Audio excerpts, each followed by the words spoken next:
We left Portugal and made our way to Italy. A month based in Polignano and Mare, our hub in Puglia.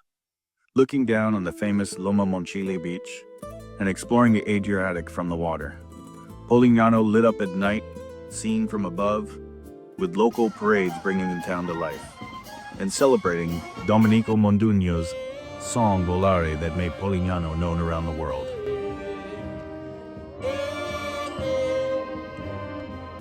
Here we got to live like locals, shopping the deli counter at the grocery stores, enjoying our coffee and pastries in the morning, and Evelyn enjoying her first pizza here. Polignano Station was where our launching point was for each trip. Our first day trip was to Alberobello, and this is where we had our first Goonies moment. This one is my wish. So we came to see all the Trullis and stop and get something to eat real quick. So we just got a limoncello spritz. So we'll see how it is. It's dangerous. It's dangerous is what it is because it tastes great. It's kind of warm today, so it's really refreshing. Let's see. Now let's see. Ooh, that's got a little punch to the face. That's good though. So we got some focaccia. We just got two pieces, one with tomato and then one with mortadella and provolone. And let's see, how's it taste?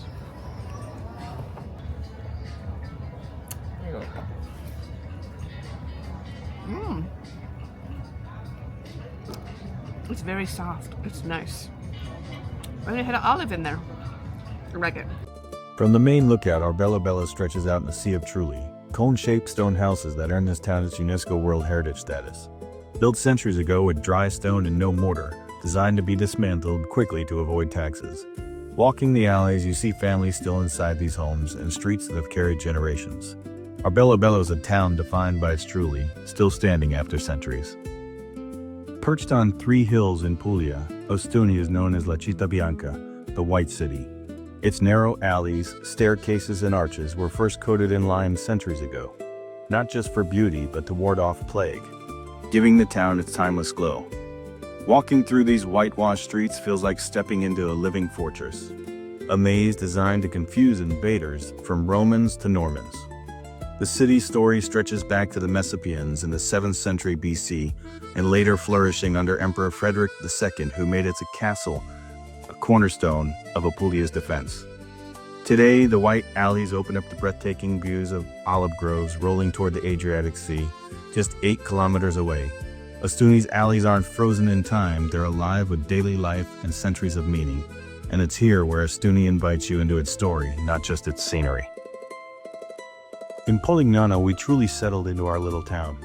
From savoring pizza at the local spots to evenings spent enjoying a glass of wine and a game of Yahtzee. It was these simple moments that became our way of feeling at home in Polignano. It's not just about the views, it's about living the everyday joys that make Polignano so special. So this is just a normal Sunday night in the square here in Polignano and Mare. This has happened like twice since we've been here now. Weekends, everybody comes out and they come hang out here.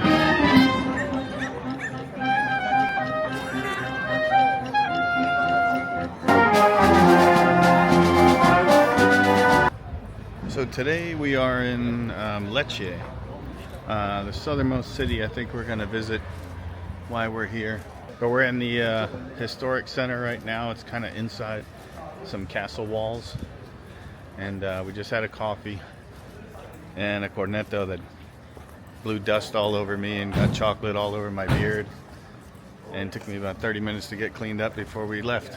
So now we're going to go walk this city. They have a Roman forum here, and or an amphitheater, and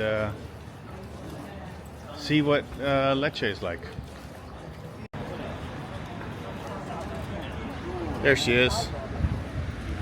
There I am. The Florence of the South, Lecce is a city carved from golden limestone that glows in the sunlight.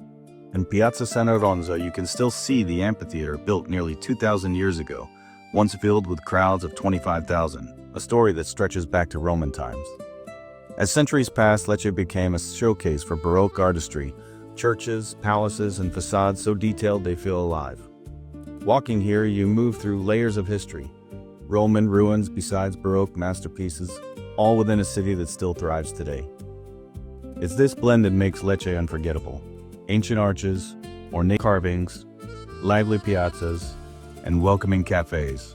Every corner offers beauty and a sense of continuity. So it was late in the afternoon. We were sitting around kind of doing nothing. Evelyn said, hey, we should go to Bari. So we jumped on a train. First time here, even though it's only 30 minutes away. You can tell it's a much more lived-in city. A lot of locals. But walking these streets and seeing these alleys and everything never gets old. In Bari's Old Town, Bar Vecchia is where you'll find the famous nonas outside their homes shaping orecchiette pasta by hand, sitting behind flour-dusted tables and drying pasta in the sun as they have for generations.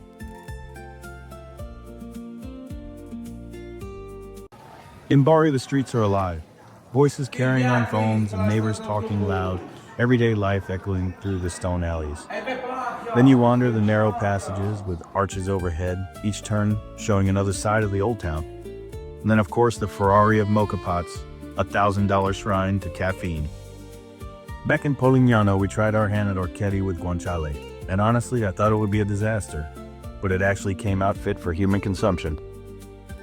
Living here for a month, we shopped at one of the local butchers. Fresh cuts laid out, meat trimmed right on the block, each cut as fresh as it gets. So we went to the local butcher and we got some fresh basil and cheese sausage stuffed, and then picked up 2 steaks that he cut right while we were there, and a bottle of Gatorade. Back in Bari for the day for a Maggio Barisi, the park filled with music, families gathered, and the whole city turning spring into a festival. Ma non fare lo scherzo nelle ore, ok? Oh, sì, non ti preoccupare, ciao! After the puppet show, the smell of meat skewers and caciocavallo dripping over hot plates. Fresh sandwiches stacked on top of each other creating castles, and the crackle of pasta alla sassina hitting the pan. It's not just food here, it's the kind of cooking that grabs you by the nose and says stay a while. After picking up a small plate of meat, we enjoyed the show. Food served with a dance and a smile.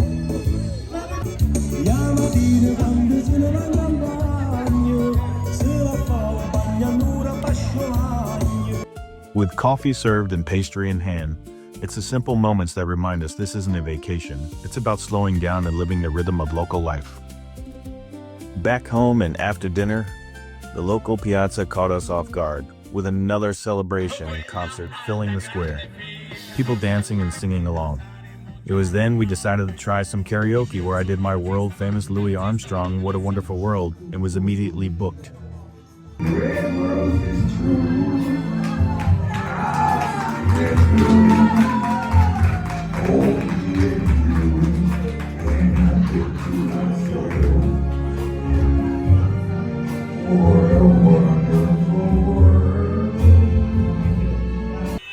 That night, it was celebrations for Inter Milan, who just won their 21st Scudetto. Being in Polignano is coastal living, so it was out on the boat, where Polignano Amati really opens up in a way you can't see from the streets. With limestone cliffs rising from the water, caves carved by centuries of waves, and houses perched impossibly above the sea. The coastline stretches wide, every turn revealing another hidden grotto. As we drift past arches and sea-torn walls, the town behind us is fading into a postcard, while the Adriatic Sea carries us forward. It wasn't just a day on the boat, it felt like stepping into the heartbeat of this coast, where the sea, the rock, and the people have always lived together. After our day on the boat, we walked the streets of Monopoli. Narrow alleys leading us down to Porto Antico, the old fishing harbor. Nets drying, boats rocking gently, and the coastline reminding us that here, life is still very much tied to the sea. It was back to Bari for the San Nicola Festival, where we had to watch as Fabio rode his horse up and down the street until the celebration began. The San Nicola Festival is Bari's biggest celebration, honoring the city's patron saint with processions, fireworks, and music. It was off to Napoli for another saint, Diego Maradona, forever the spirit of the city, and our favorite pizza in Napoli at Sorbio, followed by a day trip to the island of Capri. A trip to Capri isn't complete without seeing the Blue Grotto, where sunlight turns the water electric shades of sapphire that make Capri's coastline feel almost unreal. Going on a chairlift in Capri.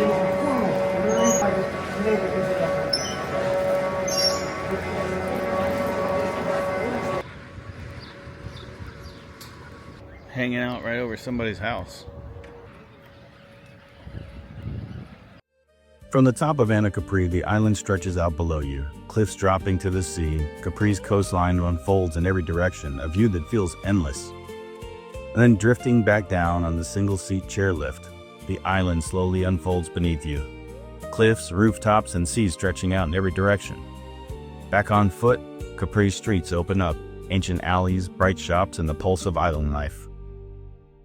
Circling Capri by boat, the coastline felt alive. Cliffs rising straight from the sea, small boats maneuver through caves carved by crashing waves. And then, the arch itself comes into view, a natural gateway cut from stone where every traveler pauses to pass through and take in the island's beauty. Back in Napoli, chaos and energy fill the streets, but beneath it all, an authenticity and hardworking spirit shines. Neapolitans carry a fierce pride, a love for their city that you feel everywhere. In Napoli, even the lemonade is chaotic. Limonata a coccia aperta, which translates to open legs lemonade, and dates back to the 1700s, is a fizzy street ritual you drink before it spills, making you open your legs.